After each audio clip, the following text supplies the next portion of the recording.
လူတချို့တွေမင်းကိုစွန့်ပစ်သွားတယ်ဆိုတာမင်းကတန်ဖိုးမရှိလို့မဟုတ်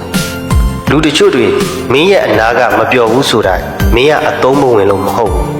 လူတချို့တွေမင်းကိုအရေးမလုပ်ဘူးဆိုတာမင်းကလူရမဝင်လို့မဟုတ်တကယ်တော့မင်းရဲ့မေတ္တာမင်းရဲ့စေတနာမင်းရဲ့ပေးဆက်မှုတွေမင်းရဲ့အလေးထားမှုတွေနဲ့မတန်တဲ့သူတွေရှိနေတယ်လို့မင်းရဲ့ချစ်တဲ့တန်ကိုမခံနိုင်တဲ့သူတွေလည်းရှိနေပါတယ်တကယ်တော့လောကကြီးမှာလွယ်လွယ်နဲ့ရရင်လူတွေကတန်ဖိုးမထားခြင်းဒါကိုမင်းသိရင်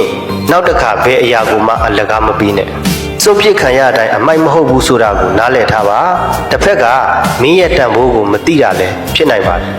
တခါတလေကိုနဲ့မထိုက်တန်တဲ့သူတွေကိုယ့်ကိုအမြဲနာကျင်အောင်လုပ်တဲ့သူတွေကိုလောကကြီးကသူ့နီးသူ့ဟန်နဲ့ရှင်းထုတ်ပေးသွားတာတွေလည်းရှိပါတယ်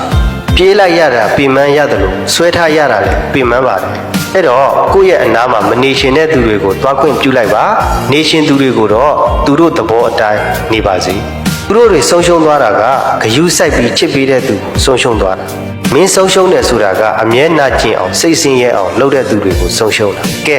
ဘယ်သူနာလဲမင်းမနာပါဘူးမင်းရဲ့ဘဝမှာအမိုက်တွေရှင်းသွားတာပေါ့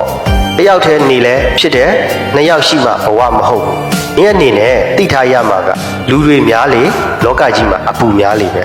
ကိုယ့်ရဲ့မိသားစုနဲ့ကိုယ့်အပေါ်တကယ်ကောင်းတဲ့သူတွေကိုပဲတန်ဖိုးထားပါချစ်မြတ်နိုးပါ